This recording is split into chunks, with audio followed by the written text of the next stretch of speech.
slope cutting machine designed specifically for hydropower station maintenance, adaptable to working environments with slopes of less than 40 degrees. During cutting, the saw blade remains always perpendicular to the inclined surface, whether performing horizontal cutting or vertical cutting.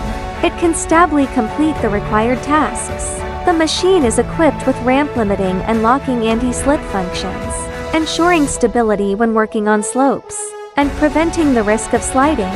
Supports wireless remote control operation within a range up to 100 meters, allowing operators to stay away from the working area, greatly enhancing the level of safety protection. Cutting depth can be flexibly adjusted according to the actual slope, with a maximum depth of 1.6 meters, meeting various cutting requirements in hydropower station maintenance. The equipment addresses on-site operational challenges, and with its stable performance and safety design, provides reliable support for slope maintenance in hydropower stations.